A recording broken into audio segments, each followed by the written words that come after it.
Assalamualaikum warahmatullahi wabarakatuh. Teman-teman, video ini adalah video bedah atau review toko yang ke-131. Jadi ini adalah segmen studi kasus buat saya yang saya bikin kontennya, mudah-mudahan ada manfaatnya buat teman-teman. Buat teman-teman yang mau dibedah tokonya, cek aja di genirozaki.com. Di situ ada yang gratis sama ada yang berbayar. Yang gratis ya masuk ke segmen ini, yang berbayar harganya lumayan mahal, tapi insya Allah bisa ngebuka blind spotnya teman-teman. Bukan karena saya paling jago jualan ya, tapi karena alhamdulillah saya udah banyak banget lihat seller center. Jadinya insting saya terbangun, jadinya ngebuka blind spotnya teman-teman. Oke, cek di ganirozaki.com. Ada Google Form-nya yang gratis sama yang berbayar juga ada. Insya Allah segmen studi kasus ini setiap Senin jam 19.30. Oke, ini sudah 131 Senin. Saya ngemeng-ngemeng gini.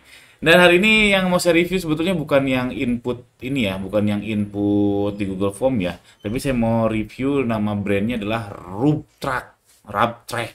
Nyebutnya Rubtrack kayaknya. Rubtrack dia brand sepatu, lebih ke outdoor sama safety yang saya kepoin ya, outdoor sama safety. Jadi brand ini nggak submit ke web saya ya, cuman cuman karena dia listing di LBSID. Jadi LBSID itu adalah platform apa ya, platform platform peer to peer lending syariah insya Allah. Dia listing, lalu saya kepo-kepoin, angkanya menarik. Kita lihat dulu tokonya ya. Tokonya keren menurut saya nih, mana tuh? Rubtrack, ini komentar saya, ini tokonya keren, penjualan juga bagus, eh, foto produknya udah nggak diragukan lagi lah. Orang ini minta listing di LBS-nya aja, dia mintanya 800 juta dalam 3 bulan doang. 3 bulan 4 bulan ya. 5% per tahun. Oh lupa, setahu saya 3 bulan dedanya. Oke, itu Rubtrack. Saya lihat sih kayaknya TikToknya lebih gede ya, lebih gede daripada Shopee-nya ya. Saya lihat ya, karena meskipun followers TikToknya kecil, kecil dan tanda kutip cuma 33.000, tapi dia punya 3,8 M views nih, 10,5 M views. Ini kemungkinan di boost iklan gila-gilaan. Kalau FYP terus-terusan kayaknya enggak. Ini mungkin besok jadi 10,6, ini mungkin besok jadi 3,9 dan seterusnya. Kelihatannya sih TikToknya lebih gede kelihatannya. Tapi walau alam juga. Terus yang lainnya no comment lah, udah terbukti. Paling ya kalau Shopee-nya kayaknya baru kena penalti karena dia star nih. Star seller, bukan star plus, bukan juga mall. Kayaknya baru kena penalti, baru sembuh. Baru sembuh. Nah, saya komen tadi gitu secara personal nih, safety shoes seharga segini 220.000 nih. Safety shoes, safety mana lagi ya, safety shoes nih 160.000. Ini murah banget sih, saya nggak tahu kualitasnya kayak gimana. Ini murah banget karena dulu saya kerja di konstruksi teman-teman. Jadi saya nostalgia, dulu saya pakai safety shoes ini nih, namanya Red Wings, bukan yang ini. Nah yang ini nih, ini harganya kalau nggak salah $300 ya, $300. Kadang dibeliin perusahaan, ada juga yang saya beli biar gaya-gayaan. Tapi yang model gini harga $300 ini kan paling 3 bulan 4 bulan. Itu safety, betul-betul safety. Jadi seringnya tuh apa? Kenapa nggak awet itu nginjek paku. Jadi nginjek paku memang ada plat besinya tuh, di bawah ada plat besinya, tapi kalau nginjek paku kita udah kerasa tuh ada kayak ada kerikil. Mau dibenerin bisa, dipalu aja dari dalam bisa. Tapi lama kelamaan jadi nggak enak, terus sama soalnya suka lepas. Itu 3 sampai 4 bulan. Itu kerjaan saya di lapangan ya. Jadi ini harganya 300 dolaran. Ini si masnya jual, si Rubtrack ini jual 200.000. Saya jujur aja mohon maaf agak ragu sama kualitasnya. Tapi kalau ini safety shoes gaya-gayaan ya no problem sih. Tapi kalau untuk safety shoes kerja yang dikonstruksi di all and gas kayaknya 200.000 meragukan. Nggak tahu masuk lolos SNI nggak tahu, walau alam. Tapi ya nggak apa-apa, sah-sah aja sebetulnya, sah-sah aja. Mau jual range-nya kayak gimana, kualitas gimana, sah-sah aja, dan terbukti ini laku, pasarnya ada. Dan ini salah satu toko yang sudah banyak saya lihat, toko yang niche-nya spesifik dan laris banget. Ini salah satu contohnya, sepatu outdoor aja semua.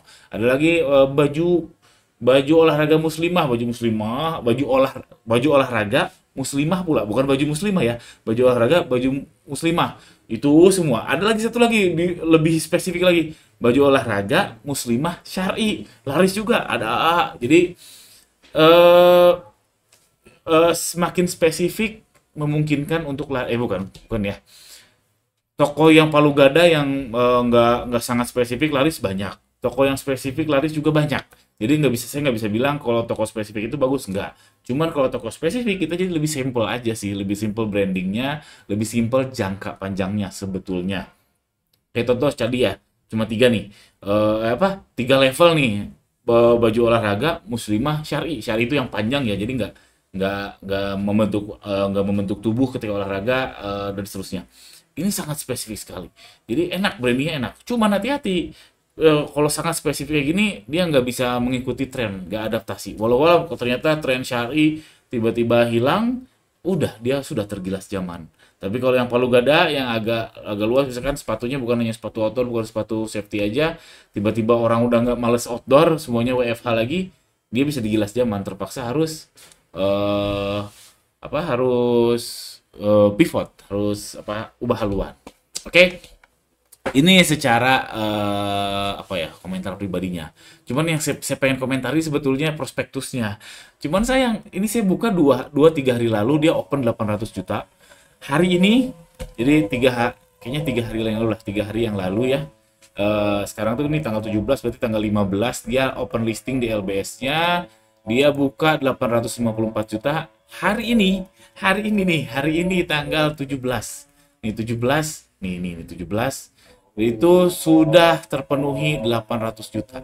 Jadinya prospektusnya hilang. Saya nggak bisa baca lagi, padahal seru. Prospektusnya menarik. Jadi buat teman-teman yang udah baca prospektusnya si Ruptrack ini dan punya salinannya, minta dong, karena menarik. Jadi seingat saya sih sampai diskusi sama istri, wah ini keren juga. Seingat saya dia tahun 2023 ya. Mudah-mudahan nggak terlalu ngaco, dia omsetnya sekitar 19 M. Gross profitnya tuh sekitar 18%, gross margin ya. Berarti gross profitnya itu sekitar 3 M-an ya. 3-4 M lah, 3 M. Yang menarik ini, oke, gross profit 3 M kecil. Net profitnya 1 M. Wow, saya pikir dari gross profit ke net profit ini 1 M. Wow, hebat. Apa masalahnya? Kenapa dia bisa gini? Praduga saya sih bukan praduga ya. Kemungkinan si pengrajinnya dia akui sebagai gaji ya. Pengrajinnya dia akui sebagai gaji sehingga gross profitnya memang mengecil, tapi overheadnya jadi kecil juga, sehingga jadi net profitnya bisa 1 M dalam 19 di omset 19 M. Ini gede sih menurut saya untuk jualan online, ini gede. Asli gede.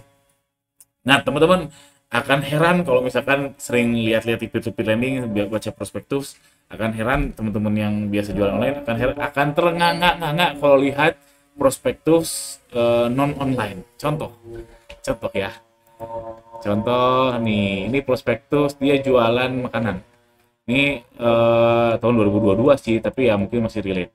Omsetnya 3,3 M, laba setelah pajaknya 500 juta. Bayangin sih. Ini kalau kita omset 3,3 M misalnya, omset 3,3 M, ROAS 10 aja 300 juta udah untuk iklan. Ini laba setelah pajaknya kecil banget.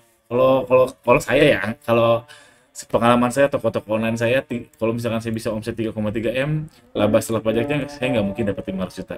Tapi ini makanan dia jualnya segini. Kenapa bisa gini? Walau alam kemungkinan ya, produk saya tuh kalau jualan makanan nggak ngiklan. Karena kalau ngiklan itu variable cost. Ngiklan ya, namanya ngiklan. Kalau kita mau omset gede, ini misalkan omset. Kita ngiklan juga harus gede. Oke, ada kok yang nggak ngiklan dan gede. Misalkan jadi ini iklannya juga harus gede ya, harus seiringan. Ada kok yang iklannya cuma fix saja segini. Nah, ini biasanya karena satu udah ada personal branding yang bagus dari si ownernya, personal branding. Kedua, brand lama.